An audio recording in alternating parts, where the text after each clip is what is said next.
Witam wszystkich na moim kanale. Mam nadzieję tylko, że ta woda, co tutaj płynie obok, nie będzie przeszkadzać i nie będzie za bardzo wpływać na audio tego wideo. Więc jeszcze raz witam wszystkich na moim kanale. Dzisiaj nowy członek mojej rowerowej rodziny właśnie zawitał do mojego rowerowego garażu. Jest to Canyon Grail CFSL 7 ETAP. Zanim przejdę do omówienia poszczególnych elementów tego roweru, to powiem, dlaczego zdecydowałem się na jego zakup. Ponieważ mam już gravela, Cube'a. Czy Cube jest zły? Otóż nie, Cube nie jest zły. Z Cube'em jest wszystko ok. Chciałem po prostu rower gravelowy, który będzie zupełnie inny od Cube'a i będzie się bardzo różnił, że tak powiem, od tamtego roweru. I tutaj się kierowałem trzema kryteriami. Kryterium numer 1. Rower miał być szybki, do pokonywania dłuższych dystansów w krótkim czasie. Taki z lekkim zacięciem i geometrią sportową. I tak on właśnie wygląda. Jest to rama M. Stack do reach tutaj wynosi 1,43 i mierzony jest z plusami. Dlaczego jest mierzony z plusami? Bo zwykły stack i reach po prostu podaje mega agresywną geometrię tej ramy i tego roweru, a tak wcale nie jest, bo po prostu główka ramy tutaj kończy się w jakimś dziwnym miejscu. Pomiar musi być tutaj wykonany po prostu od osi supportu do środka kierownicy od góry. No bo tak jak już powiedziałem, główka ramy kończy się w jakimś dziwnym miejscu i to jest po prostu bez sensu. Na takim rowerze po prostu można byłoby się nawet zabić, jakby tak, bo tam wychodzi 1,1 czy 1,2, no strasznie agresywnie. No a tak oczywiście nie jest. Więc stąd pomiar stack do reach z plusem. W Cubie miałem ramę L i tam stack do reach wynosił 1,56, czyli no umówmy się, do 1,50 to jest rama agresywna, a od 1,50 wyżej to już jest taka bardziej komfortowa. Tak to jest i tak to po prostu działa. Teraz drugi punkt, dlaczego zdecydowałem się na nowy rower. Chciałem po prostu, żeby rower był na elektronice i zależało mi na tym, żeby to było tym razem SRAM. Dlaczego? Bo całe życie jeździłem na Shimano i po prostu chciałem spróbować czegoś nowego. Do tego zależało mi na tym, żeby z przodu był jeden blat, a nie dwa, jak mam na przykład w Cubie, tam jest Jagra. Dlatego to jest drugi punkt. No i trzeci, jakiś czas temu zaciekawiła mnie specyfikacja tej kierownicy, którą tutaj widzicie. Ona budzi po prostu skrajne emocje, albo ją po prostu kochasz, albo ją nienawidzisz. I nie ma tu jakichś wypośrodkowanych emocji. Albo jedziesz w prawo, albo w lewo. Kierownica ogólnie stała się memem w internecie i wygrała konkurs w kategorii dziwactwo wszechczasów, wyprzedzając Fiata Multiple. Od razu przepraszam tutaj właścicieli tego samochodu. No i generalnie co? Oczywiście mogłem kupić Graila 8, mogłem kupić 9 na zwykłej kierownicy, na przykład Di2 czy na mechanicznym GRX-ie. Ale dużo on by się nie różnił wtedy od mojego roweru gravelowego, który pewnie znacie. Więc taki zakup miałby się po prostu z celem. A zależało mi na tym, żeby po prostu był to drugi rower gravelowy, ale żeby był zupełnie inny od tego pierwszego i zupełnie różny od tego pierwszego. Co ciekawe, nie było tutaj kryterium dla mnie, żeby był on karbonowy. Na tą chwilę w zasadzie jest to full carbon, tylko siodełko nie jest karbonowe. Tak to w tej chwili wygląda. Także mówię, karbon nie był tu kryterium. Skoro jest, to też fajnie. Ja tak jeszcze do końca nie mam przekonania do tego karbonu. Mam nadzieję, że się przekonam. I tyle. W zasadzie to te trzy kryteria, którymi się ja kierowałem osobiście, na czym mi zależało. Co mogę powiedzieć już bezpośrednio o samym rowerze tytułem tego wstępu? No to umówmy się, tutaj pierwsze co, to chcę wrzucić kamień do ogródka Canyona za niechlujność. W jakim stanie rower do mnie dotarł, to dotarł. Ok, nie był nigdzie przyrysowany, nie było żadnych jakichś, no nie wiem, no nie zauważyłem do tej pory jakichś wad czy ale co mnie strasznie trafiło, to po prostu, zaraz to pokażę, naklejki z odciskami palców, które już niektóre z nich zdążyły odpaść. Być może będzie to tu widoczne. Odklejają się, mają podciskane paluchy. Tu specjalnie tego nie wyczyściłem, więc zobaczcie, jaki jest brudny od smaru. Rower generalnie był praktycznie cały uciapany w jakimś tłuszczu, w jakimś smarze, cholera wie co. No po prostu niechlujnie wysłany rower do klienta. Druga sprawa. Oczekiwałem, że jeżeli już tak to zrobią albo nie zrobią, to pod główną rurą nie ma żadnego zabezpieczenia, nie ma tam żadnej nalepki, nie ma tam żadnego silikonu, nie ma tam po prostu nic. No umówmy się, rower za 3000 euro, to myślałem, że po prostu chociaż to dadzą, a jak już tego nie nalepili, to że będzie jakoś w komplecie, w paczce. No niestety nie, przyoszczędzili tutaj w tym momencie i ja będę musiał na swój koszt coś sobie tam nalepić. Co mnie dziwi, bo na przykład w Cubie, to jest też niemiecka marka rowerowa, była taka nalepka, mam ją do dzisiaj, po 4 chyba czy 5 latach jeżdżenia, nic się tam z nią nie dzieje i miło by było, żeby taka firma jak Canyon po prostu jak już sama tego nie nakleiła, bo może faktycznie niech sama tego nie nakleja, bo jak mają zrobić taką fuszerkę jak tutaj zrobili u mnie, nie wiem czy są jacyś właściciele Canyonów, którzy oglądają w tej chwili ten film i mogą to potwierdzić, może mi się tak trafiło tylko. No ale niestety, no wygląda to tragicznie. Część nalepek już po prostu odpadła. Tutaj będzie widać, jak na po prostu jest odlepiona ta nalepka. Rower, mówię, był cały utytłany. No jedna wielka tragedia. I co? Płynnie przechodzę do omówienia poszczególnych rzeczy w tym rowerze. Podzespołów i tak dalej, i tak dalej. Zacznę może od tyłu. Dlatego, że na deser chcę zostawić kierownicę, czyli największą kontrowersję w tym rowerze. Powiedzieć, jakie jest moje zdanie na ten temat, dlaczego się na nią zdecydowałem. No i w tym momencie przechodzimy do omówienia już roweru. Jeszcze raz przypomnę, jest to Canyon Grail CFSL 7 ETAP. Kolor piaskowy z elementami czarnego. Co ciekawe, ten piaskowy kolorek tutaj to jest połysk, a ten czarny to jest mat. Także mam trochę tego i trochę tego. Na mata myślałem, że będę wkurzony, bo Cube jest w macie. Trochę się ciapał, trochę się paćkał, fakt, ale nie było tragedii, także w miarę jestem zadowolony. O, tutaj Canyon tylko dał jedną, proszę bardzo, osłonę taką gumowaną na łańcuch. I to jest wszystko. Najbardziej jestem zawiedziony tym, że po prostu nie dali nalepki na spód i po prostu, znaczy nie nalepili i nie dali, a powinni moim zdaniem. No ale okej, niech już będzie jak będzie. Zacznijmy może od siodełka. Siodełko to jest po prostu standardowe, jakie dają w Canyonach. Proszę bardzo, jest to Fizik Argotera X5. Standardowo, nie wiem jak się na nim będzie jeździć. Rower jest po prostu tak jak go wyjąłem z kartonu i złożyłem, tak jest w tej chwili. Nawet jak widzicie nie ma pedałów i zupełnie nic, chociaż podzespoły niektóre do niego mam. Może teraz przejdziemy tutaj. Jest to legendarna sztyca od Canyona S15 VCLS 2.0, jak dobrze zapamiętałem. Sztyca oczywiście full carbon. Co w niej jest takiego, jakby to powiedzieć, wyjątkowego? No po prostu zapewnia 20 mm uskoku w pionie, więc powinna fajnie amortyzować drgania. Spodziałeczka, z drugiej strony też coś tam jest.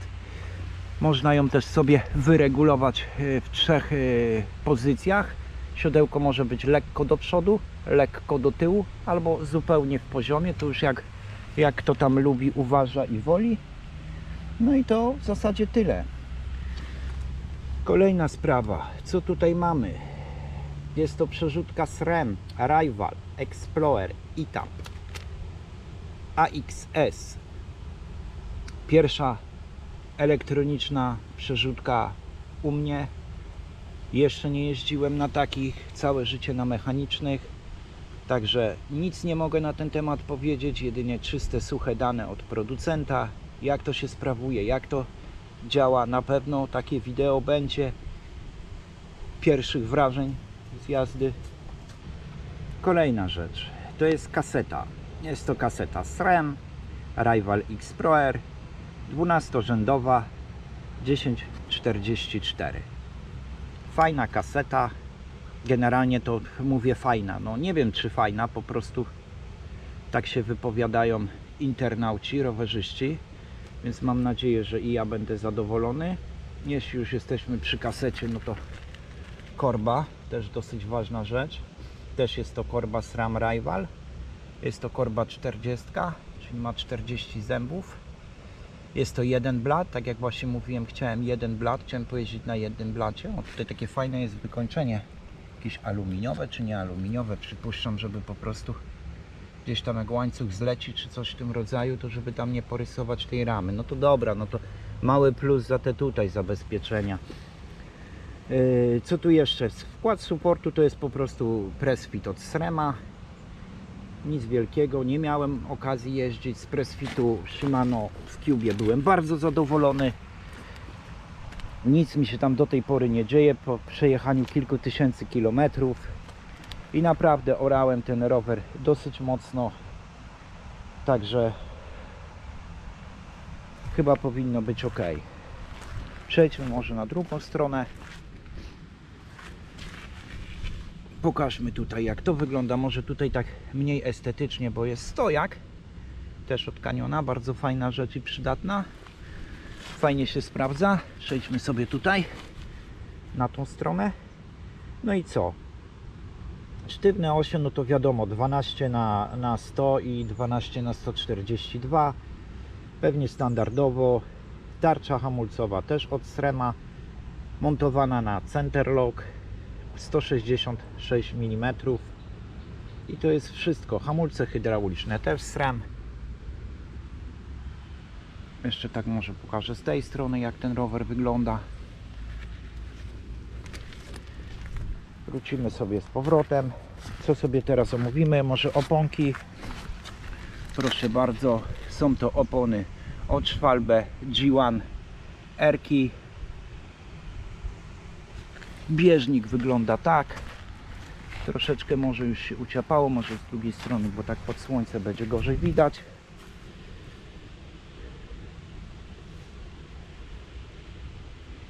Tak one wyglądają. Dużo pozytywnych opinii czytałem na temat tych opon w internecie. Ludzie sobie bardzo chwalą. No ja osobiście będę musiał sam pojeździć i sam uznać, czy tak faktycznie jest. Jeśli chodzi o Cube'a, no to nie wiem, czy Was zaskoczę w tym momencie, ale mam zamiar tam zmienić opony. Tam są 40. Chcę je zmienić na 45, bo chcę, żeby to był taki rower bardziej wyprawowy. I jest bardzo duże prawdopodobieństwo, że będą to po prostu znowu Tufo Tundero. Taki byłem mega zadowolony z tych opon i jestem, że po prostu jeszcze Pirelli mi chodzi po głowie. Ten Pirelli Gravel chyba, już nie pamiętam w tej chwili, ale chyba się zdecyduję właśnie na Tufo Tundero, bo po prostu no, te opony genialne są dla mnie. Wiem, tam niektórzy je hejtowali, że im pękają, że to, że tamto. U mnie nic takiego się nie dzieje. A mówię, tyrałem w każdych warunkach pogodowych i praktycznie w każdym terenie. Po lodzie tylko nie jeździłem. No, ale jak już tak odbiegłem od tematu, wracajmy do tematu. Koła. Koła, no to już wiadomo od kogo są, od DT Swiss. Są to GRC 1600 Spline. Tak jak powiedziałem, są to koła karbonowe. Bardzo ciężko w internecie znaleźć cokolwiek na ich temat. Jedynie co, to że wysokość stożka to jest 42 mm. Nic więcej się praktycznie nie da znaleźć. Ja osobiście skontaktowałem się już z producentem mailowo, który mi po prostu dokładnie powiedział, co to są za koła i jakie mają wymiary, więc ja Wam zaraz je powiem. No więc tak, obręcz, szerokość wewnętrzna to jest 24 mm, szerokość zewnętrzna to jest 33 mm i wysokość to jest 42 mm. Oba Koła są na piastach też DT Swiss. Są to 350 i tył jest na standardowym raczecie 18, no 18 zębów. Także tak to wygląda. Może co jeszcze, o czym ja jeszcze Wam nie powiedziałem. Aha, prześwity może sobie zobaczymy jak wyglądają. No to będzie trochę pod słońce. Z tyłu prześwit na oponę to jest 42 mm. Sami sobie ocencie, jakie opony mogą tu jeszcze się zmieścić. Ja tu podjadę jeszcze może w ten sposób, czy to będzie widoczne dobrze, nie mam pojęcia. No miejsca nie jest za dużo. Cube oczywiście tego miejsca więcej oferuje, więc dlatego prawdopodobnie 45 tam wskoczą, ale jeszcze muszę to przemyśleć. I teraz jeśli chodzi o przód, to jest 43 mm tam było. Trochę zaciemnię, może w ten sposób. Nie wiem, czy tu dobrze będzie widoczne, bo tak świeci słońce, wiosna idzie, że sam praktycznie nie widzę, jak to wygląda. Może jeszcze przód. No klamko manetki to wiadomo. SRAM.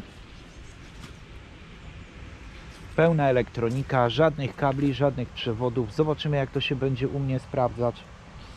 Sam jestem ciekawy.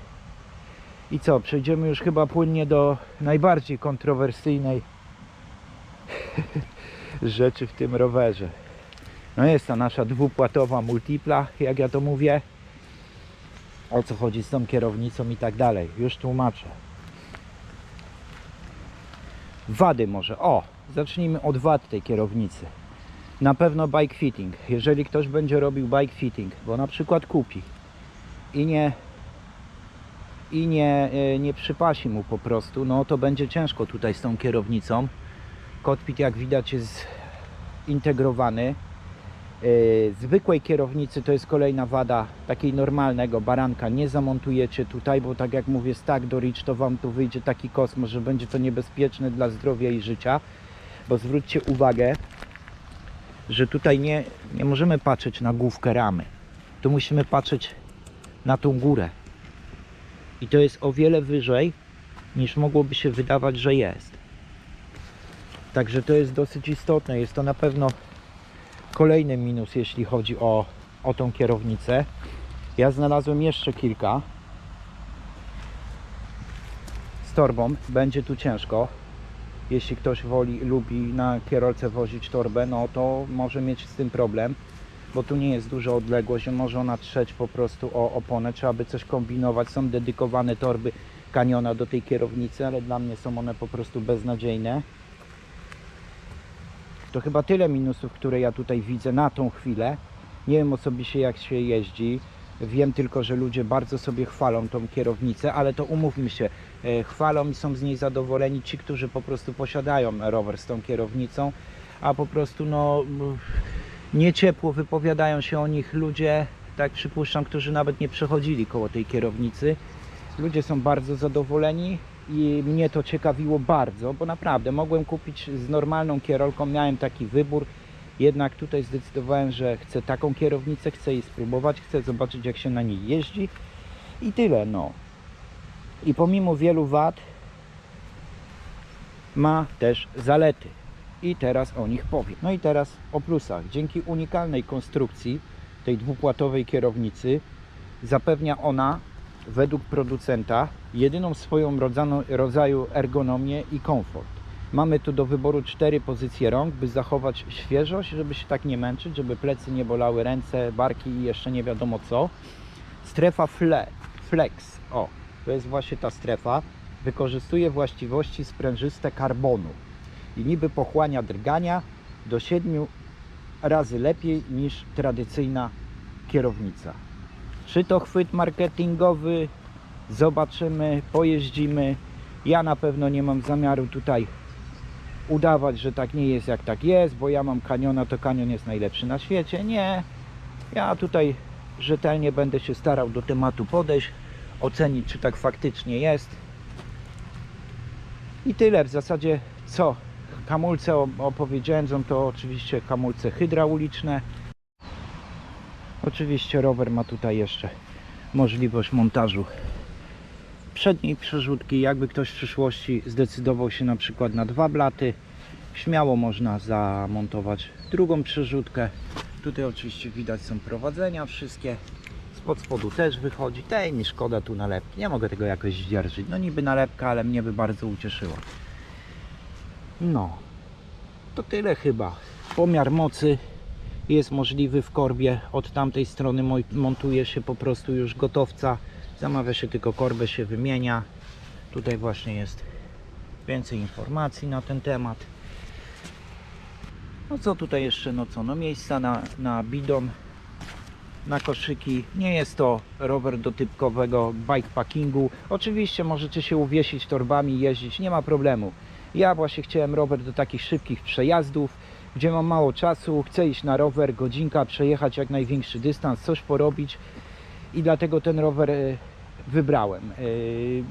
Cube będzie mi służył jako rower taki bardziej terenowy, on ma bardziej rozbudowane możliwości właśnie bikepackingowe, bo i na widełkach ma możliwość mocowania i na bidony i tak dalej. Tu jeszcze są mocowania na, nie wiem czy je będzie widać, na błotniki, te takie odkanione, ale to takie se. Tak wygląda zacisk sztycy. Jeszcze może owijka, bardzo fajna, bardzo ona mi się podoba, jest taka mięsista, taka gumowana, super, lubię takie owijki, to jest jakaś odkaniona, taka stokowa. No i teraz na koniec już waga tego roweru oraz cena tego roweru. No to zacznijmy od pierwszej kontrowersji. Waga tego roweru według producenta to jest 8,72. Nie wiem jak producent szczerze mówiąc to ważył, chyba z tymi wszystkimi odciskami paluchów i tym smarem, który pozostawił i łącznie z pudłem, bo ja ważąc ten rower na 3 niezależnych wagach mi wychodzi około 8,05 kg. Więc nie mam pojęcia skąd taka różnica, że to jest prawie 700 gram więcej. Nie mam pojęcia. Dodam jeszcze, że koła są na dętkach obecnie, bo tak przychodzą. Ja oczywiście jako wielki fan mleka, które mi się sprawdziło mega, oczywiście będę tu zalewał mleczko i tu nie ma dyskusji. Koła są już do tego przystosowane, jedyne co to wentyle potrzebuję, bo taśmy już są nalepione. Mam nadzieję, że są, nie tak jak z tą ramą. I zalać mlekiem i to jest wszystko. Teraz cena tego roweru, to już tu mówię. W tej chwili regularna cena tego roweru ogólnie to jest 18 200, czyli 3899 euro. No ja go kupiłem na mega promocji, miałem jeszcze kod od znajomego i zapłaciłem za niego 13 500, czyli 3099 euro. Są to ceny na dziś, po prostu wiecie jak to jest z kursem euro. Spada, waha się, więc ceny też mogą się trochę różnić, ale mniej więcej tak to wygląda. Jeśli Wam się podobało, zostawcie łapkę w górę, napiszcie komentarz. Miło mi będzie jak zasubskrybujecie kanał. Przewiduję tutaj kilka filmów właśnie z tym rowerem, testów i innych rzeczy. Jak i opon, jak i po prostu tej kierownicy, która tak tłumi podobno, tej sztycy. Także będzie co oglądać. Zapraszam do lajkowania, komentowania i trzymajcie się. Do następnego. Cześć!